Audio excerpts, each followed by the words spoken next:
북한 김정은 국무위원장은 어제 저녁에 열린 열병식에서 핵무력을 최대한 급속도로 강화하겠다고 밝혔습니다.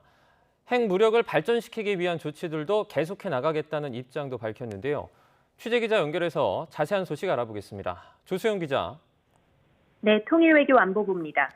네, 북한이 어제 조선인민혁명군 창설 90주년을 맞아 대대적인 열병식을 열었는데 이 자리에서 김정은 위원장이 핵무력을 강조했죠. 네, 그렇습니다. 김정은 국무위원장은 어제 열린 열병식에서 북한이 보유한 핵무력을 급속한 속도로 더욱 강화하고 발전하기 위한 조치들을 계속 취해 나갈 것이라고 공언했습니다. 김 위원장은 북한 핵무력의 기본 사명은 전쟁을 억제하는 것이지만 결코 바라지 않는 상황이 조성되면 전쟁 방지라는 하나의 사명에만 속박돼 있을 수 없다면서 이같이 말했습니다. 그러면서 어떤 세력이든 근본 이익을 침탈하려 하면 핵무력의 사명을 결단코 결행하지 않을 수 없을 것이라고 덧붙였습니다. 김 위원장은 공화국의 핵무력은 언제든지 책임적 사명과 특유의 억제력을 가동할 수 있게 철저히 준비돼 있어야 한다고 강조했습니다. 이어 서로 다른 작전의 목적과 임무에 따라 다른 수단으로 핵 전투 능력을 발휘할 수 있게 해야 한다고 밝혀 핵 운반 수단을 다양화할 것을 지시했습니다.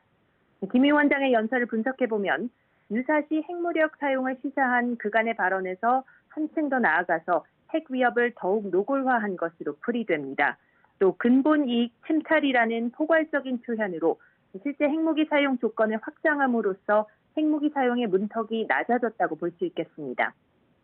김정은 위원장 집권 이후 북한은 이번까지 총 12차례의 열병식을 개최했는데요. 조선인민혁명군 창설일에 맞춰 열병식이 열린 건 이번이 처음입니다. 김일성 주석이 만들었다는 이른바 항일 빨치산의 의미를 되새기며 군사적 전통을 부각시키는 한편 집권 10년을 맞아 내부 결속을 다지려는 것으로 풀이됩니다. 북한은 이번 열병식에 신형 무기 체계를 총동원하는 것으로 보이는데 실제로 어떤 무기들이 등장했습니까? 네, 북한이 최근 몇 년간 개발한 다양한 종류의 미사일 운용 수단이 종대별로 등장했는데요. 조선중앙통신은 최신, 첨단 등의 표현을 여러 차례 강조했습니다. 우선 대륙간 탄도미사일 ICBM인 화성 17형이 하이라이트였다고 할 수 있습니다. 열병식 사진을 보면 최소 3기의 화성 17형이 동원됐는데 전문가들은 북한이 미사일을 추가로 양산한 것으로 보고 있습니다. 이와 함께 이번 열병식에는 신형 잠수함 발사 탄도미사일 SLBM도 공개된 것으로 보입니다.